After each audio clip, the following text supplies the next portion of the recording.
Thank you so much. They were amazing analysis of my book. I find it very difficult to hear my work like spoken about. Like, it makes me feel quite self-conscious, but thank you for doing it so insightfully and so generously, and thank you, Joseph.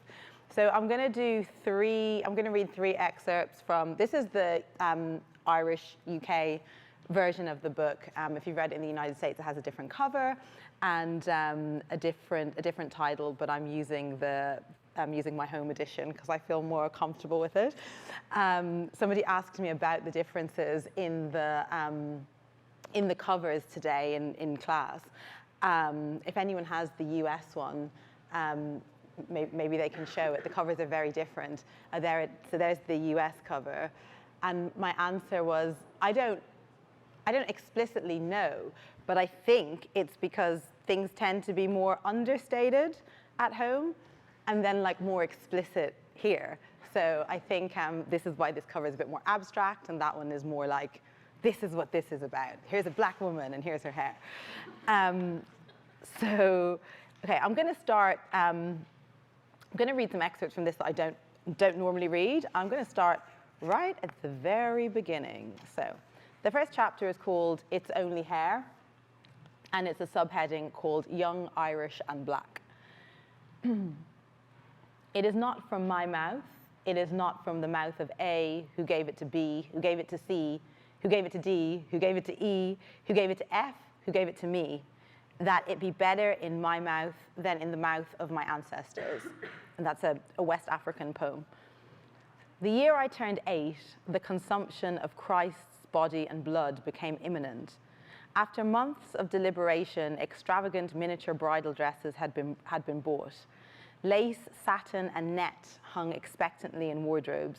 The communion money, which could quite reasonably be expected to stretch into the hundreds, a veritable fortune in 1980s inner city Dublin, was the hot promise occupying everyone's thoughts. After months of slaving over the catechism, of hard work and dutiful preparation, my peers were ready to make their first Holy Communion. No catechism for this bad man, though.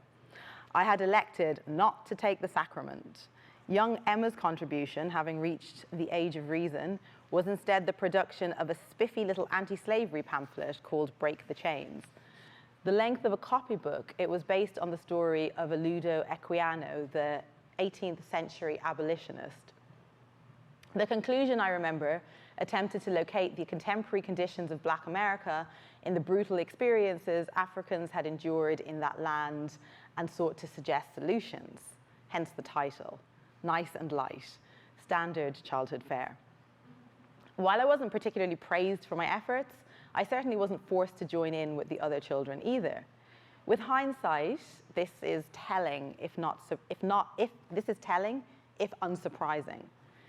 There was always the insistence that despite my being born in Ireland and having an Irish mother whose maternal ancestry stretches, and having an Irish mother and my maternal ancestry stretching, I might let the bell ring. I feel like I can't talk over it. Okay, it's done. And having an Irish mother and my maternal ancestry stretching back into Irish prehistory, which it does, I come from a very old family, sorry, the bell threw me. So we'll repeat. So the insistence that despite my being born in Ireland, having an Irish mother and my maternal ancestry stretching back into Irish history, that I wasn't really Irish. I was frequently singled out for special attention. I seemed to be a firm favorite of nuns, particularly those who had been missionaries in Africa. I remember on one occasion being apprehended outside the Bird Flanagan pub in Rialto and presented with a miraculous medal by a concerned nun who wished to bestow the grace of the Virgin Mary on my little brown body. It was not the only time I was presented with one of these either. I seemed to be quite the miraculous magnet. And I remember visiting a friend's elderly great aunt, another nun, whose watery eyes refocused, then blazed upon sighting me. I spent years in Nigeria, she thundered, before proceeding to pull my lips back over my teeth because your people have such beautiful teeth. Given that this rather intimate exchange occurred before even the most basic of introductions, one might think it, at the very least, rude. So yeah, I had a complicated relationship with the world I lived in, and I think the fact that I embarked on the Equiano project was most likely interpreted as just the sort of weird shit that a foreigner or a blackie might do. I mean, what do you expect from the likes of them, like? Thinking about Equiano now, my decision does seem somewhat radical. I can't remember precisely what my motivation was, but my childhood was often characterized by unusual choices and interests, informed by a strong sense that my impulse to tell black stories originated from a source that predated my birth. It is not from my mouth.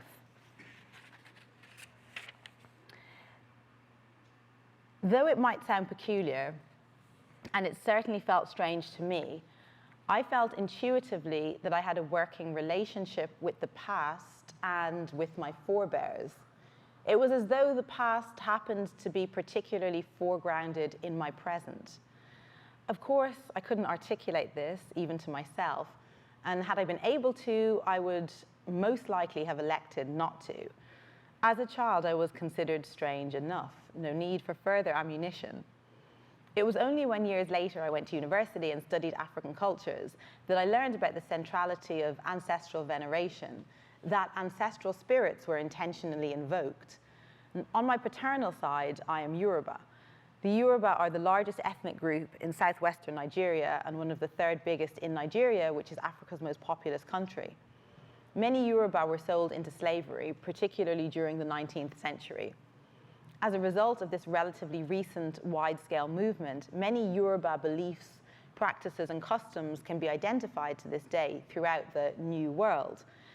During the 1980s and 1990s, a more recent Yoruba diaspora was created as Nigerians fled their failing economy to migrate to countries such as the US and the UK. One result of colonialism was a disregard for many Yoruba beliefs in Nigeria. Therefore, it was only at university that I learned that traditional Yoruba concepts of time were cyclical, and the belief that the past is not necessarily dispensed with, but that it is in fact in dialogue with the future. I discovered that Yoruba names such as Babatunde, which means father comes again, and Yetunde, which means mother comes again, are so common because of an indigenous belief in the transmigration of the soul. This invocation of the past, like the Ghanaian philosophical concept of Sankofa, which urges us to take from the past to design a better future, does not limit progress or place emphasis on doing things the old way. On the contrary, improvement is the objective, the urge to ensure that the mine be better in my mouth than in the mouth of my ancestors. It is believed that our successes are our great successes too. Finally, I could locate my experiences in a belief system where they made perfect sense. Received Western wisdom routinely denigrates African history. This attitude was summed up by the esteemed historian Hugh Trevor Roper in his famous 1963 address at Sussex University, which was broadcast on national television, as well as being published both in a popular periodical and as a book. And this became the kind of like default attitude towards African history, which apparently didn't exist. So to quote from Mr. Trevor Roper, "Perhaps in the future there will be some African history to teach, but at present there is none, or very little. There is only the history of Europeans in Africa. The rest is largely darkness, like the history of pre-European, pre-Columbian America. And darkness is not a subject for history." Assessed through a biased Eurocentric framework, perhaps this is the case. Yet if we shift the optic, we begin to realize, in the words of the Nigerian Nobel laureate Wole Soyinka, that the darkness so readily attributed to the dark continent may yet prove to be nothing but the willful cataract in the eye of the beholder. And in banishing that darkness, I am far more interested in how African people understood themselves and their cultures, in examining their methods for telling and documenting their lives, than I am in attempting to situate them through a European lens, which proposes universality, but is inherently culturally specific. We should remember that communication and learning in oral society is not limited to the spoken word. Complex non-verbal languages are part of the milieu. Take, for example, the bata drum, or the talking drum, as it is translated to in English. Echoing the tonal patterns of Yoruba, the bata drum literally speaks. Were the British colonialists, who were unable to decipher what the drum said, illiterate too? Or is the term one we only apply to primitive people? The Anglo-Ghanaian philosopher Kwame Anthony Appiah describes African hairstyling as a subtle interplay of the sociological and the aesthetic. As a practice, hairstyling has much to offer and opens up excitingly decolonized possibilities for better understanding the African past in order to shape a better collective future. In terms of my early attempts at decolonization, the freedom demonstrated by the Equiano project was sadly not to be repeated. I think it was permitted on this occasion primarily because it kept me out of the way. Until the late 1990s, being black and Irish in Ireland was to have unicorn status, except everyone loves unicorns. There has not been a significant black population in Ireland for very long.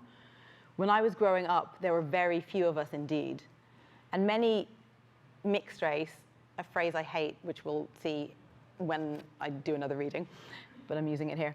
Many mixed race people I met, certainly those who were any older than me, had grown up in institutions in Ireland. They were often the illegitimate offspring of Irish women and African students.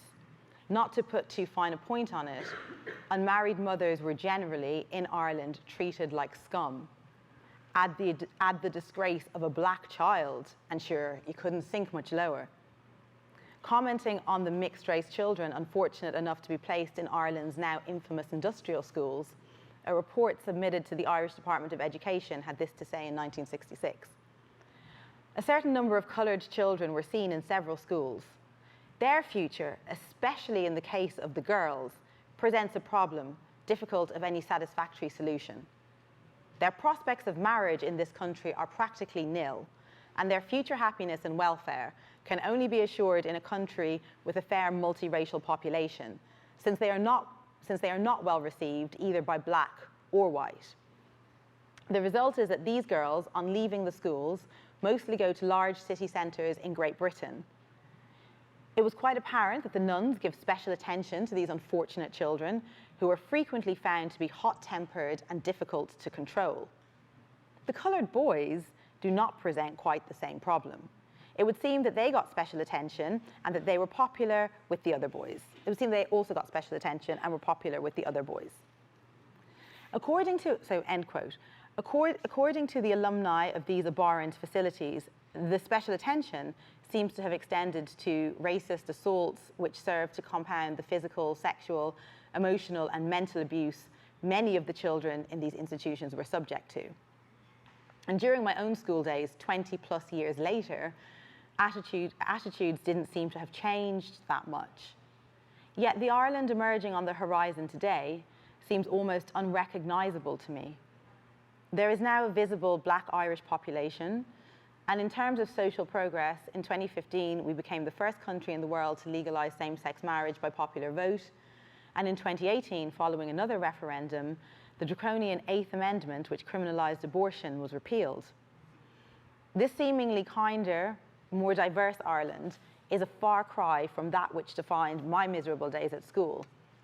Days when the smallest indiscretion, I think I should say infraction, real or usually imagined, invoked punishment far disproportionate to the crime. And just like our tempers, our hair too was difficult to control. From my earliest memories, my hair was presented as a problem that needed to be managed. So I will stop there.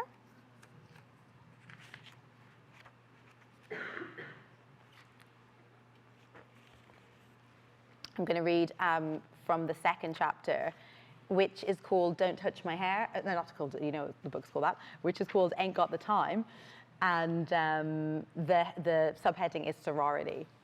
And I'm going to start with a quote from Toni Morrison from her book Song of Solomon.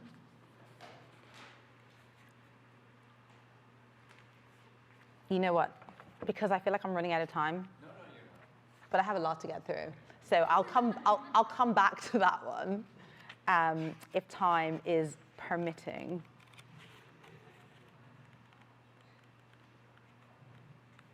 This keeps happening with like the third section, even though there's like a huge green, a luminous green piece of paper in there. I can't seem to find it.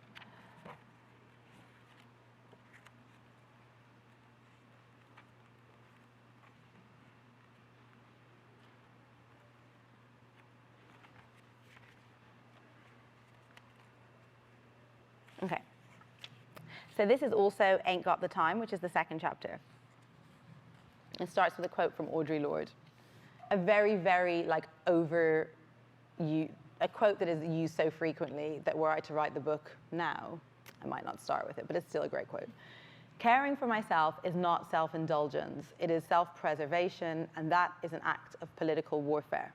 Audre Lorde. Over the course of my life, I have spent what must amount to years having my hair done. From Brazil to Nigeria, the UK, the US, to Trinidad and Tokyo, in homes and salons, staring at my own reflection and that of the women above and behind me, whose blue black, dark black, red black, yellow black, light black hands apply creams and potions, stitching lines and tracks of weaves to my crown in the service of an alchemy that transforms what grows on my head from one thing into an almost entirely unrecognizable other. And my bum has gone numb, sitting on stools in various living rooms, my own and others, listening to the shrieks of children and the high-octane melodrama of Nollywood, while I have extensions attached to create meticulous braids that tumble down my back. As a young child, I spent long hours on the floor, wedged between the strong legs of strangers, my head cradled in their lap. With that line, my editor was like, white people won't know what you're talking about. You have to give some further lines of explanation. And I said, no. So if you know, you know. If you don't know, you can ask me. These early childhood memories are vague in detail, but strong in atmosphere. It is very warm, the earth is red, everything else muted browns and beige. Dust motes lend the air gossamer-like materiality. We are in a small wooden building. My head is positioned in the lap of the hairdresser. I think I'm facing towards her. I'm certainly with my mother. My aunt, my father's sister, is perhaps with us too. I have a lot of hair. Deft fingers divide it with mathematical precision. I am not particularly tender-headed, but not, if I'm honest, am I used to having my hair so thoroughly combed. I am certainly not used to having my head yanked in this undeniably violent fashion. My scalp is on fire. I instinctively pull away from the direction of my torturer. Sit still or I will slap you. The tears spring to my eyes. Stop crying or I will slap you. Nor am I used to such commands. The tears freeze before they have a chance to flow. In desperation, I make pleading eyes at my mother. She casually looks away. She does not leap to my rescue. The ordeal eventually ends, and my hair has been transformed into a style I can now identify as shuku. Not exactly the hair of my dreams. I had wanted long, silky, swishy princess hair, yet the memory is not an unhappy one. While the experience may not have been entirely comfortable, I've always enjoyed having my hair braided. I like the sensation. I'll let the bell do its thing. I should say as well that this bit is in Nigeria. This is like when I'm in Nigeria when I'm 7, so I'm getting my hair done in a kind of a different environment to what I'm used to. While the experience may not have been entirely comfortable, I've always enjoyed having my hair braided. I like the sensation of feeling it parted, the sharp teeth of the comb making contact with the scalp that is otherwise carefully protected, courtesy of the thick, dense hair that grows from my head. And there is something terribly reassuring about hands that know exactly what to do and how to do it. Confident hands that recognize my hair, even when they are those of a stranger. Hands that nonetheless identify my hair texture as familiar. A world apart from the reluctant hands of white stylists, whose fear of touching often feels at best underscored by the fascination of encountering an exotic, and at worst, by distaste. And the same could be said of the clueless hands of white boyfriends who have tried to run their fingers through a texture that is not designed for that particular activity. In fact, I love my hair. I love my head being touched, but only by those who know that any attempt to run anything through it will result in snagging and pulling, and most likely mash up whatever fabulous hairstyle I have taken pains to achieve. Generally, black people know our hair takes time and effort to do, so they don't usually try and put their grubby hands in it. I think there is also more of an awareness of boundaries and personal space, as well as the enduring, if these days mostly implicit, awareness that our hair has spiritual significance. Look, but don't touch. White people, please take note. Okay, I'm going to stop with don't touch my hair, twisted, for that, and maybe come back to it. Thank you.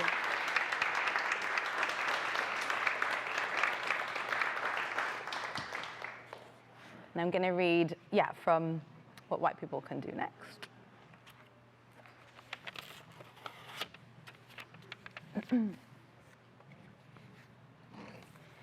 In order to reimagine the future, we have to understand the past. Before 1661, the idea of white people as a foundational truth did not exist. Hang on, one quick moment.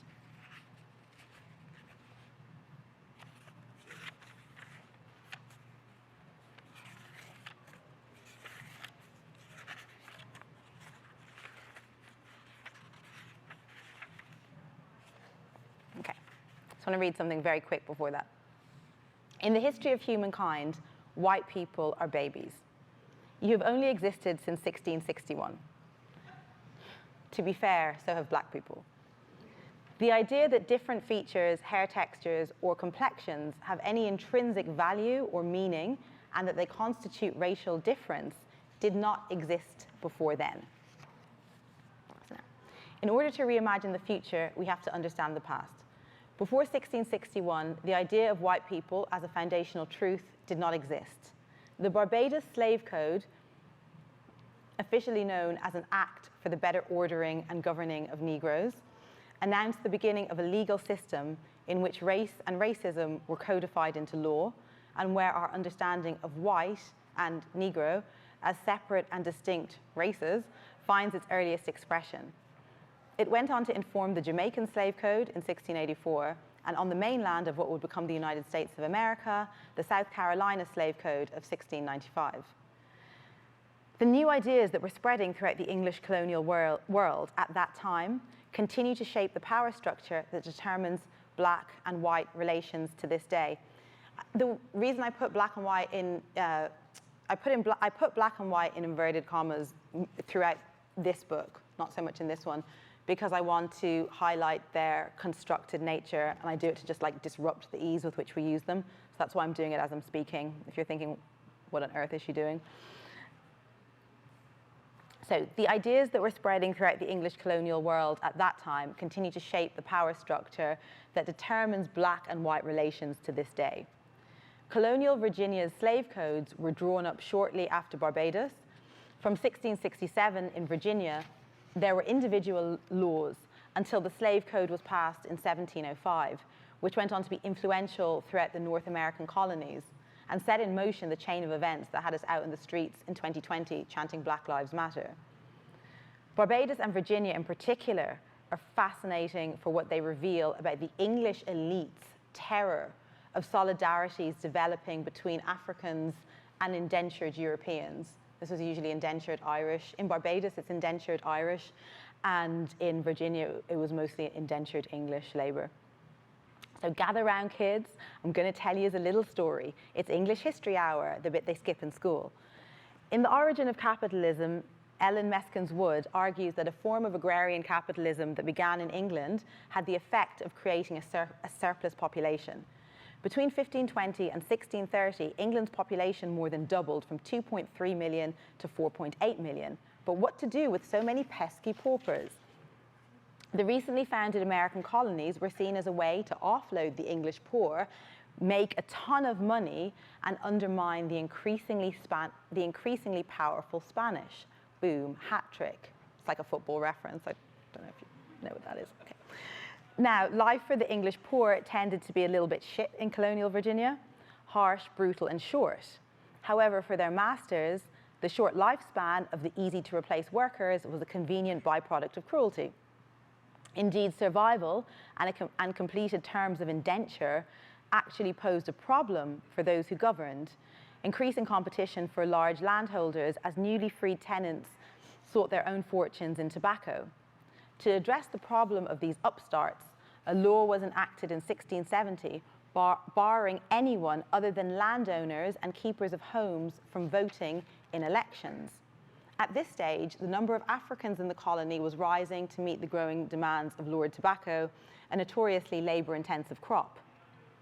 These days, it seems almost impossible not to interpret the past through the ideological frameworks of the present. But it is important to note that even in colonial North America, a short period existed before slavery became entrenched, during which there was something of a mutuality between African and European. As shown in the work of Jacqueline Battalora, to quote, "There is ample evidence from court records that Europeans and Africans of the same class behaved similarly and were treated so by the courts. In the 1660s, records show many instances of marriages between Europeans and Africans, with a quarter of all children who were born to European female servants having African fathers." This was very short-lived. There are also examples of a short-lived legal parity. Battarola cites the case of an African property owner who whipped a white court messenger, something that was soon to become unimaginable. The people who would become white were first referenced in the law as English and other Christians. However, as racial lines hardened, the terminology changed. By the mid-century, they showed up as English and freeborn, and after 1680, they become white. Differences in feature or skin color had little meaning in the early period. This was soon to change. It was much easier to exclude according to phenotype than to non-visible markers such as Christian or freeborn, because of course a black person could become Christian or could be freeborn. Against this backdrop, the English landlord and governor class was amassing obscene wealth off the brutalized backs of both kidnapped Africans and the English poor. Virginia was a pressure cooker. In 1676, it erupted, with Nathaniel Bacon, an Englishman and a bearer of multiple grudges against both the ruling elite and the native peoples, to whom he harbored a deep antipathy, started a rebellion. Bacon's rebellion saw a union of commoners, both African and English, united in the fight against exploitation and unpaid labor, the excesses of the plantation elite, and those governing the colony. And just to add, like for relevance to Irish people, a really similar, and I write about it, but I'm not reading that part, a really similar thing had happened in Barbados, where increasingly there were these uprisings between the indentured Irish and the enslaved Africans, and they were really like, it posed a huge threat to the status quo, which is why they brought in those slave codes in Barbados. With so many aggrieved people in the colony, it didn't prove hard to get recruits. While the rebellion was ultimately unsuccessful, the governors were, in modern parlance, shook. Their economic interests had been severely threatened by the revolt. Such an outrage should never be allowed to occur again.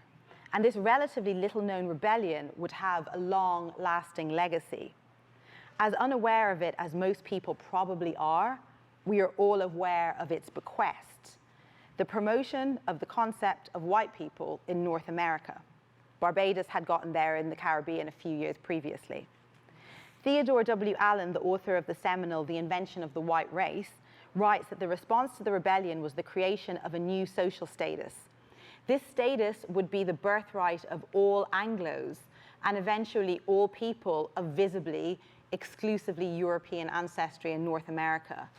This white identity was designed to distinguish white people from enslaved Africans and to consolidate Europeans across class lines, all part of a system of capitalist agriculture based on chattel bond labor. Just as in colonial Barbados, where slave codes were announced following uprisings in which enslaved Africans and indentured Irish servants had united against English landowners, Bacon's rebellion resulted in the Virginian slave codes of 1705. As Edmund Morgan writes, For those with eyes to see, there was an obvious lesson in the rebellion. Resentment of an alien race might be more powerful than resentment of an upper class. Virginians did not immediately grasp it. It would sink in as time went on. Whites would know their place, and Negroes would bloody well know theirs too. The Virginia Slave Code was integral to creating division between enslaved Africans and European laborers, while facilitating a fictive kinship between European elites and European workers. This new status of white was a powerful tool for pacifying discontented and impoverished Europeans in the 17th century. And indeed, the sense of superiority encoded into whiteness remains a very effective ruse to distract white people from the oppression that many of them experience keenly, the pressure of financial precariousness, the unaffordability of a home, the erosion of healthcare and education, or any of the other countless deprivations endured while trying to make a living in a world that has become increasingly unlivable. The myth of a white race as a biological reality was remarkably effective as a technique designed to convince whites that they were deservedly advantaged compared to racial others. Yet, in the many instances where this is the case, because as a white person, your race isn't one of the impediments to you achieving the good life, the game is still rigged. Unless you are part of a particular social class, many are still set up to lose, with little comfort beyond the belief, at least I'm not black. How much longer do I have? You have time. Okay, then I can finish this bit and we'll stop. Okay. Batalora reminds us that a social construct like white people and the idea of there being various human races that it helps to maintain requires an adaptive and ongoing process of production, reproduction, and institutionalization if it is to be rendered common knowledge. There are numerous examples of working-class white people maintaining the reinvestment in whiteness to gatekeep certain job opportunities, a phenomenon we see repeating itself from the Irish Americans in New York in the 19th century to the Polish Americans in the factories of Detroit in the 1960s.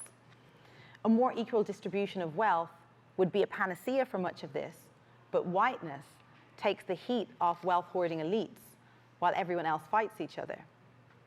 And my fear is that much of the anti-racist literature is an iteration of the same process of maintaining and reaffirming whiteness. Little in the mainstream anti-racist narrative focuses on challenging the idea of white people itself. Rather, it takes racial categories as unassailable truths, with an emphasis placed instead on making white people nicer through a combination of begging, demanding, cajoling, or imploring. Whiteness as a concept whiteness was a concept popularized by convincing one group of people it would make their lives better, and demonstrating that through the brutal dehumanization of another group. Now all whites, even those with little power in any other quarter of their lives, had the power of life and death over those others. This is a truth that's had close to 500 years to really embed itself.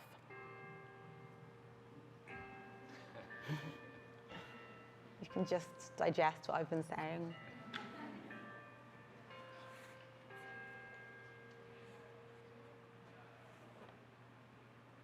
The question I pose is this: does telling white people that racial equality means that their lives have to literally get worse, but them's the breaks, really seem up to the challenge of uprooting this centuries-old pernicious promise? Over the last 50 years, we have seen gains in the recognition of the rights of black people, in law at least. Despite this, the treatment of black people by our institutions, from law enforcement and the judiciary to education and the health sector, although another grave distinction between the UK and the US is Britain's National Health Service, and intergeneral wealth gaps, as well as access to opportunities, shows that not as much has changed as some people might insist.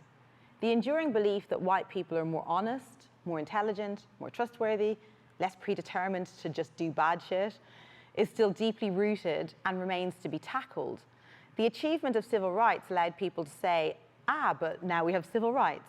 The same way some English people love to go on about abolishing slavery, problem solved, or indeed how some Irish people will insist, but we were slaves too, and look how well we did. This is proof of black disadvantage must be inherent. The icing on the self-congratulatory pat on the back cake was the powerful symbolism of Barack Obama's presidency. America had elected a black president. His wife was a descendant of slaves, living in the White House. It was official. We were living in the beautiful post-racial future of Martin Luther King Jr.'s fateful speech. It wasn't long before the illusion was resolutely shattered, which is hardly surprising, because throughout all the posturing, whiteness remained untouched. Despite declaring that we were post-racial, we were anything but. In no way had there been any attempt to create a different framework for understanding ourselves or each other outside the parameters of race. Whiteness as a truth and as an unnamed system of knowledge remained unchallenged. White perspectives continued to be seen not as white perspectives, but as objective truths, while black perspectives continued to be perceived as just that, deviations from the norm. Whiteness was not named, and it was certainly not questioned. In the mainstream anti-racist discourse, I observe a tendency to behave as though nothing, or at least very little, has changed over the last 50 years or so. And certainly not enough has changed, and in some ways things are worse. Inequality has skyrocketed, for instance, and we know who often bears the brunt of that. But at the same time, much has changed. For the last few years, a process was well underway, which was turbocharged by the murder of George Floyd. And that's the frequency with which whiteness is being named. Increasingly, people racialized as white are aware of the racialized perspective informing their worldview. While this is a form of movement, its results are as yet unclear. I have never seen such a widespread identification of whiteness, yet it does not seem to be accompanied by a necessary understanding of the fictitiousness of the category. Unless the idea of whiteness as a natural category is disrupted and replaced with something else, the underpinning belief in superiority enshrined as natural to the category will remain intact.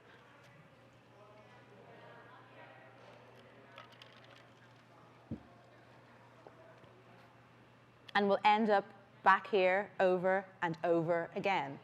The best we can hope for is a continued petitioning to the kindness of charitable whites who might advocate for those of us who are less fortunate. I'm going to skip a bit, but I just want to get to you.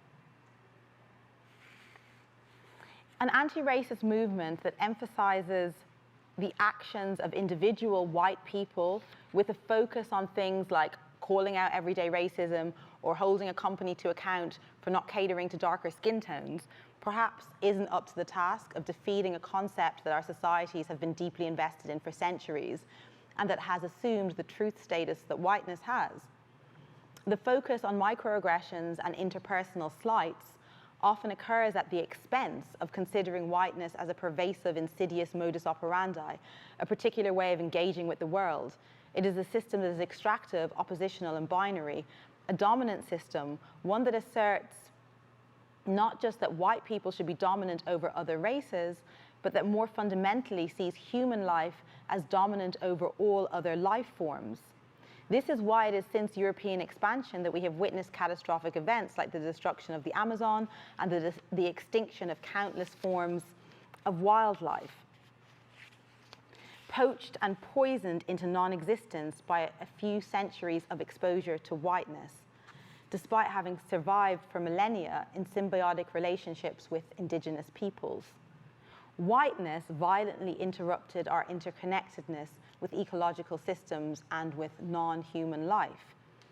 And as much as it was white people who imposed this system around the world, it remains a system that has also been imposed on people who are racialized as white. If white people are a relatively modern invention, who were white people before they were white? This is a question that will have different answers depending on where you come from, but nonetheless, whiteness is an erasure. It's a generic term that collapses crucial distinctions in order to consolidate capital. I recently came across the word dúchos, an ancient Scottish Gaelic ecological principle of interconnectedness between people, the land, and non-human beings. Dúchos speaks to the type of coexistence and entanglement that we are now, perhaps too late, recognizing the utter necessity of if we are going to survive. These entanglements would be bulldozed over by modernity, developments like the logic of the French philosopher Descartes with its culture, nature, and man-nature dualisms, and the Enlightenment humanism that conceived of the world as composed of discretely bounded entities that could be categorized, known, and dominated by man. Okay, I'm going to finish in one moment. People with physical features that came to be racialized as white had existed for many thousands of years before they became reimagined as white people.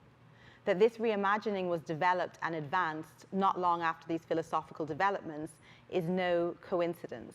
The two are inherently interconnected. And how much long, are we finished? Okay. I just feel like this is a really long bit, but okay. Blackness, too, can be understood in different ways. Of course, there is the identitarian positioning, including the biological race definition, which seems to be enjoying a particular moment of popularity online, in keeping with the rise of reactionary forms of ethno-nationalism.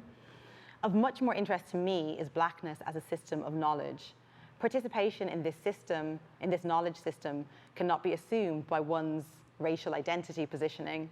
There are people who are racialized as black who engage with the world through the framework of whiteness. I'm far more excited by the prospect of blackness as fugitivity. According to Fred Moten, blackness is something fugitive, an ongoing refusal of the standards imposed from elsewhere. In Stolen Life, he writes, fugitivity is a desire for and a spirit of escape and a transgression of the proper and the proposed. And I will stop there.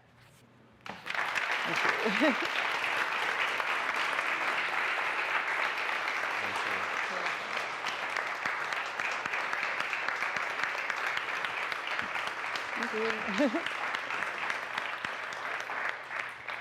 So I'd like to open it up for questions, comments. People, we can give you a second to let things sink in. I would just like to say thank you for reading from both books, first off. And second, for reading so well. Oh, thank you.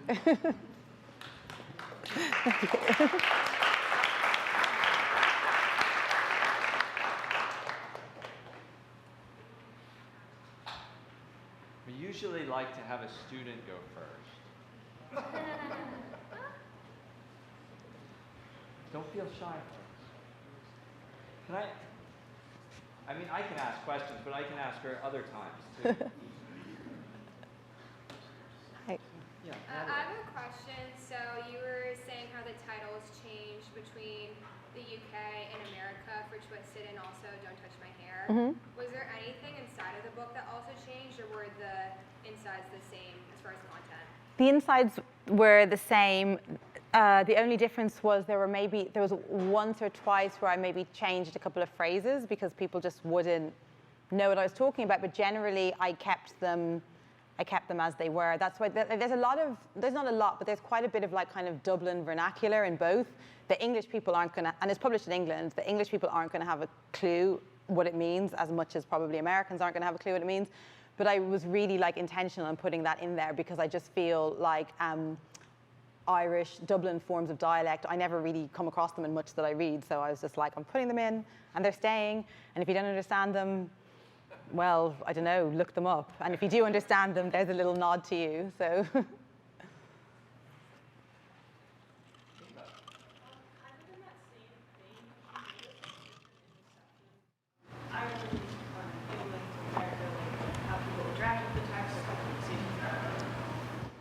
Yeah, so this is the first time I've been in the States since either of them have.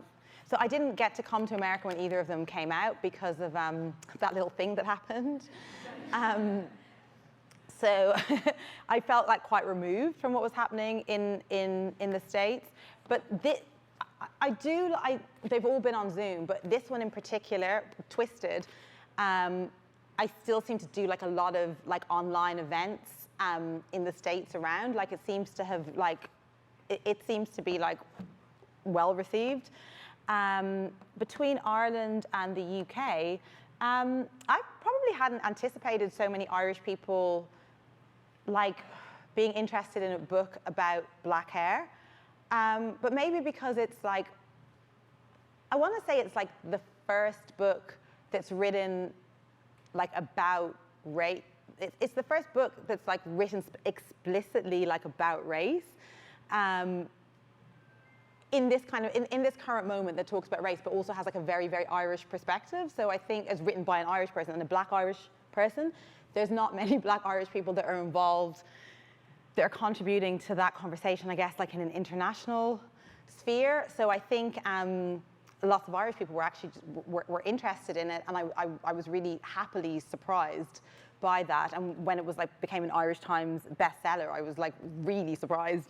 But yeah, and also when I started it in like 2016, I hadn't lived in Ireland in a really long time. And when I went back, this wasn't something I saw as much, but I realized that there were like way more black Irish people. So I started just having like black Irish people, like much younger than me, but being like, oh my God, like I can't believe I saw like an experience like that is relatable, like written about.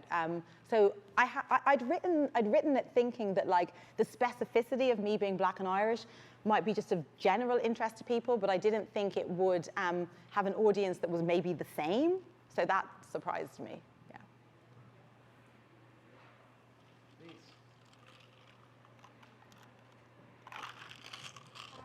Hello. So in the book, you reference kind of like the death of time, I guess the way that capitalism exploits the time of black people, and like it takes away from the time that black women have to tend to their hair. And I think as a college student, black woman with hair, I definitely struggle with that, and I definitely make like specific acts to you know, as a form of self-love, and also as a sort of ancestral veneration. And there's specific acts I do in ways that like I think would envision the world if it actually did recognize like the different structure that like African people, the different ways that they use time, conceived and conceptualize time. So I was just wondering if there were specific ways that you envision the world, like I guess if we were to actually kind of resurrect this idea of time and kind of were to see spending 2 days doing your hair, that's productive. So are there like specific things that you see as like important in our kind of steps towards this kind of self-love moment, or specific kind of acts that you do to kind of perform this out? Thank you for that question. So the idea from that chapter about time, I'm really interested in time, but the way I was able to incorporate it into this book was the notion that to have natural hair is the phrase you always hear, it's too time consuming. And one of the kind of, you know, reasons, there are many reasons for chemically straightening. I'm saying chemically straightening, which is not like, I would say relaxing, but I don't even know if everyone will know what that means. So like chemically straightening one's hair, one of the reasons relaxing one's hair is, you know, because it's easier to maintain. It's like quicker, it's quicker to do. And that bell, I've never been so aware of it. Love it. Okay.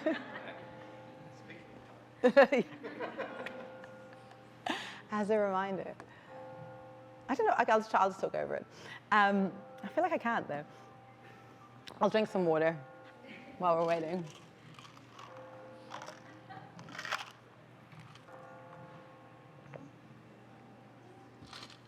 In Ireland, when I was a kid, like the Angelus, everything used to stop on TV, and like the Angelus would happen, and it makes me think, oh, there's more.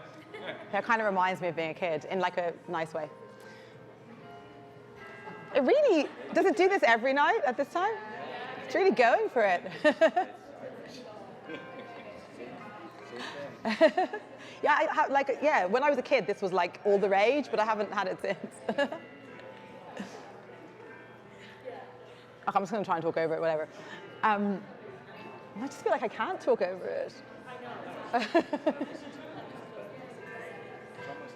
If it's... Okay. Does it go on for long? Okay. Oh, we finished? Okay.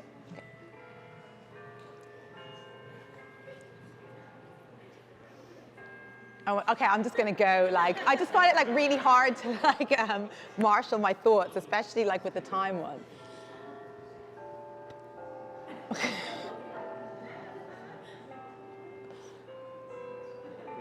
Oh my God.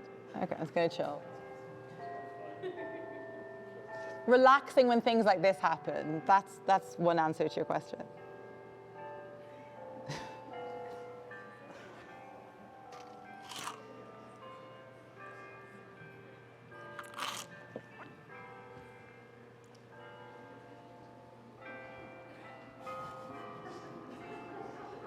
I've never heard one that's this long.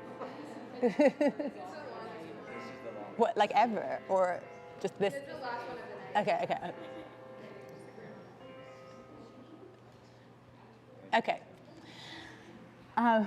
So this idea that like natural black hair is like is burdensome or too time consuming, I was just like, but that, if that were true, that means that like my hair is like deviant. And I was just like that can't be the case. It must be like that the system imposed on my hair was one that kind of wasn't designed with acknowledging like the characteristics and needs of my hair. So I was just like, what did people do before like industrial time was imposed, as was the case, you know, in pre-colonial Africa. And because hair was something that was like of like really like deep significance in these cultures, because there was like a really like lively visual language and form of like art and creative expression that was expressed through hair, that was related to like everything from kind of like status to lineage, but also to spirituality, which I don't really have. Yeah, you could see like, you know, maybe what gods or Orisha, as they're called in Yoruba, somebody was like a devotee of and stuff like that. There was a lot expressed through hair. Hair was something that was just like given a lot of importance and prominence in the cultures. So a lot of our hairstyles are like intricate and do take hours to do. And even to just, you know, to, as anyone with Afro hair I'm sure knows, even without styling it, just to like, well, without braiding it or whatever, just to like wash and keep it like untangled, like it takes me like the best part of the day. But that is like very difficult to fit into, you know, kind of an 8-hour like working day and the way our cultures are currently organized. And certainly it was something that was next to impossible for people who were, you know, working like in a plantation, like slave system. I don't think the maintenance of their hair was like a particularly high priority for the slave owners. So I was looking at how those, the way we've organized time has a really kind of immediate and explicit impact on black hairstyling culture, and how it just shows that that, you know, these are systems that were not kind of that were not created with black people's needs as a central concern. So how do I? So I also talk about like just the concept of time like more generally, and how time was measured like in a different way. And if something was important, if something was like seen as important in the society, it was the finishing of that task, the completion of that task, that was the priority. It wasn't like, I've got 2 hours to do this, or I've got 3 hours to do this, because man was not a slave, or woman, people were not a slave to time. They had their own time to do what they wanted with. And you know, even in Europe, the introduction of like, you know, primary education was to actually like introduce like industrial time to like peasant children, to make them like industrious and so that they could labor properly like during the Industrial Revolution. So this kind of sense, this this time has been imposed on us in order to like exploit us essentially to, so there's a better consolidation of capital for within the system that we live under. So one of the ways that we can be resistant to that is, you know, thinking about, you know, there's other ways of organizing time and there's other priorities. I'm also somebody who's like chronically late. So I feel that like maybe that chapter I was in a way trying to come up with a sophisticated rationale for my lateness. And I mean, yeah. It works, yeah. I was actually really interested in like the concept of like black people's time and how that is, you know, seen as something that is evidence of like laziness or like primitiveness or whatever, and being like, well, maybe it's actually a form of resistance to capitalism. Maybe it's actually a decolonial act of resistance. So yeah, I was just interested in challenging like some of those concepts about time. Yeah, and maybe justifying my own poor timekeeping. Should we have one last question, please? Yeah. You want to stand up? Hi. You said in your book that we have to replace the concept of whiteness with something else. What would that something else be? Like, do you have anything in mind? Yeah, so I think it's like, that's a great question. I think it's different for different people. It's such a generic category. You know, like I call the book What White People Can Do Next, but very early on, like a couple of pages in, I also say that's a ludicrous proposal. Like, who the hell am I talking to? Am I talking to, like, even the differences that exist between like white Americans, but also like like I live in England, I'm from Ireland. The difference between white English people and white Irish people is like absolutely massive. Like they were all conceived until the 1600s. This is when it begins, and it took on from there. All of those groups of people wouldn't have had a shared sense of identity as white people. This was like a very specifically engineered idea to justify the transatlantic slave trade, to create this fictive kinship where it didn't exist, to stop those kind of uprisings that I spoke about. So I think it would just be not having this one generic category. It would be different things for different people. Like in Ireland, I'm really interested. So that concept, due course, it actually, there's a similar word and concept in like Irish rather, to the Scottish Gaelic one I gave, but that just kind of more means heritage. But in the Scottish example, it's this interconnectivity between people and the land and the environment. So I think we could look at, like in Ireland, I'd be interested like in looking at the language for seeing kind of what decolonial possibilities are there in terms of identification. But it would be, there's maybe an Irish speaker. I actually know the word Dukish. Dukish, but I think it's different in the Scottish one. Is it not pronounced differently? I think it's like Dukash and Dukish. Okay, so in Irish it's like heritage, right? Yeah, Dukish, so like the chocolate Dukish is like your native language. Yeah. So when I came across the concept, I was so sad, like that it wasn't Irish. I was just like, I spoke to like an Irish linguist, and he was just like, no, in Irish it just kind of means more heritage and like the place where you're from. But yeah, he suggested that there might be an older Irish version of it that is more similar to the Scottish Gaelic one. So yeah, I believe that's the case. But yeah, I think it would be case by case. As I say, who were you before you were white is dependent on where you're from. But I think that's important to explore. Maybe who you are now, what your communities are. Yeah.